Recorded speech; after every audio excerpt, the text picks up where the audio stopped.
Je bénis encore le Seigneur pour ce moment qu'il nous offre, ce temps de louange et de partage.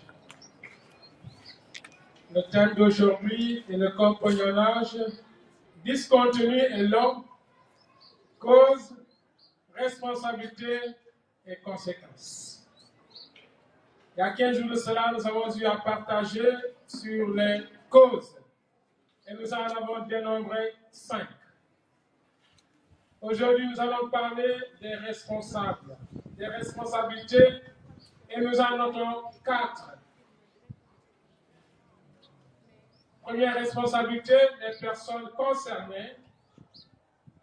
Deuxième responsable de cette situation, les parents. Troisième responsable, les guides religieux de ces personnes. Et quatrième responsable, la société. Premier responsable, les personnes qui s'éternisent dans le cheminement sentimental. Car toute réussite et tout échec nous revient d'abord, avant de penser à d'autres. Or, souvent, nous voulons jeter la balle dans l'autre camp. Le tort chez les autres. Le tort nous revient de d'abord. Dieu nous a permis de rencontrer notre âme sœur, une personne que nous avons pensé être notre âme sœur. Et nous voilà qui cheminons avec. 1 année, 2 années, 3, 4, 5, 6, 7, 8, 9, 10 et même plus. Je pense que lorsqu'on chemine, il y a un objectif, c'est arriver à la vie conjugale. C'est ça le véritable objectif de tout cheminement pour les personnes qui désirent s'investir, se lancer dans la vie conjugale. Or, en 10 ans, je trouve que c'est trop. Pour savoir s'il faut se décider de s'engager avec X ou Y. Donc, le premier responsable de ce cheminement discontinu et long, c'est d'abord les personnes concernées. Normalement, en 3 ans, on devait pouvoir être en mesure de dire cette personne avec qui je chemine est la bonne ou n'est pas la bonne. Si on juge que c'est la bonne, on y va parce que les bonnes choses, on doit les garder longtemps avec nous. Du coup, engageons-nous dans la vie conjugale. Et si au bout de 3 ans, nous nous rendons compte que ce n'est pas la bonne personne, il vaut mieux arrêter le cheminement et expérimenter d'autres relations en vue de la vie conjugale. Or, on se dit, il me faut une 4e année pour m'assurer que c'est la bonne personne. On arrivera à la 4e année, il me faut une 5e année. 5e année, une 6e année, une 7e année, et ainsi de suite, ainsi de suite. Et finalement, on pense se faire du bien, mais on se fait énormément de mal. Le long cheminement nous lasse, nous fatigue, nous désarçonne, nous angoisse même. Deuxième responsable, c'est nos parents. Car tous nous sommes issus d'une famille, de famille. Et nos parents doivent pouvoir nous aider, adolescents et jeunes, à bien discerner dans la vie. Les parents, lorsqu'ils nous apprennent bien le discernement, lorsqu'ils nous apprennent bien à être sérieux dans ce que nous faisons, lorsqu'ils nous apprennent bien à respecter ce que nous faisons et les gens avec qui nous cheminons, je ne pense pas que nous allons durer dans ce cheminement sentimental. Je disais tantôt 3 ans. Pourquoi 3 ans? La première année est une période pour se découvrir, pour apprendre à se connaître. La deuxième année est une année de consolidation de ce que nous savons de cette personne. Et la troisième année est une année de décision pour faire vie commune avec cette personne ou non. Pourquoi 3 en plus? Parce que Dieu est Père et Fils et Saint-Esprit. Pourquoi 3? Parce que les jours, Dieu en a créé 3, hier, aujourd'hui et demain. Donc, chers parents, aidez vos enfants à savoir discerner dès le bas âge. On ne donne que ce qu'on a reçu. Ce qu'on n'a pas reçu, on le donnera jamais.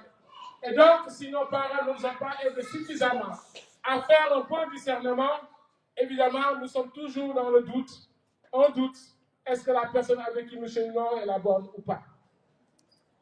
Troisième responsable, c'est les guides religieux.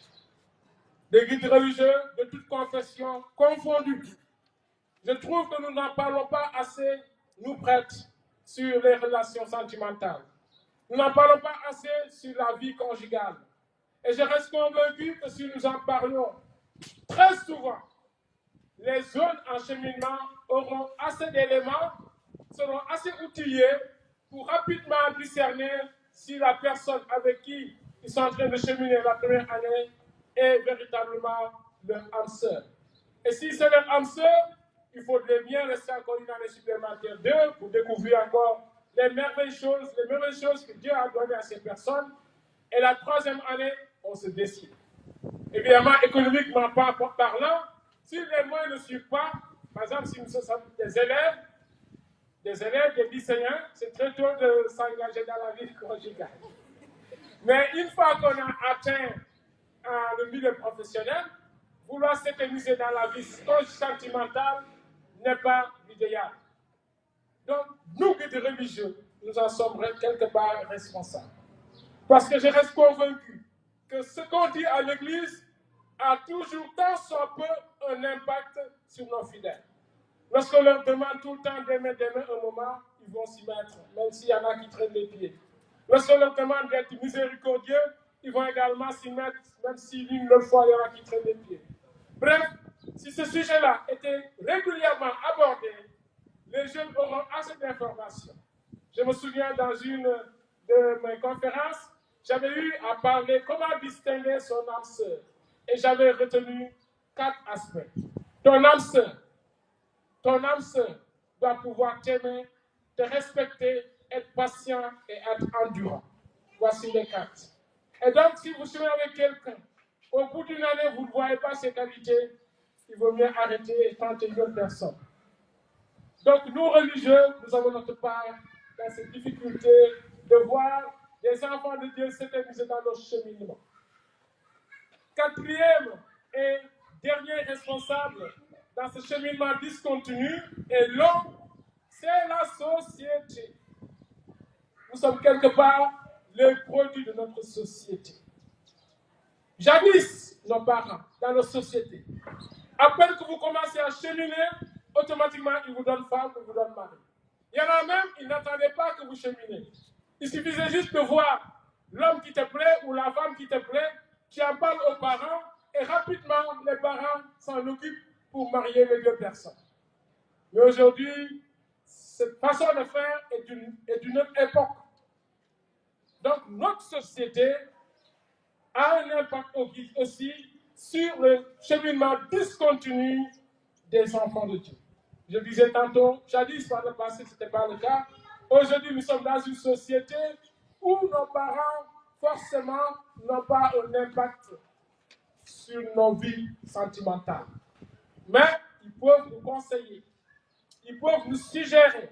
Alors la société a une part. C'est qui la société? C'est vous et moi. Les manières de faire de cette société peuvent impacter sur l'individu. Et rarement l'individu a le dernier mot sur la société. Très souvent, c'est la société qui a le dernier mot sur l'individu.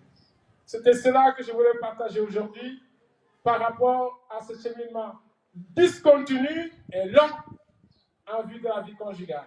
Les 4 responsables, nous-mêmes qui cheminons, nos parents, nos guides religieux et notre société. Que Dieu vous bénisse. À bientôt pour le 3e aspect de ce thème, les conséquences d'un cheminement long et discontinu.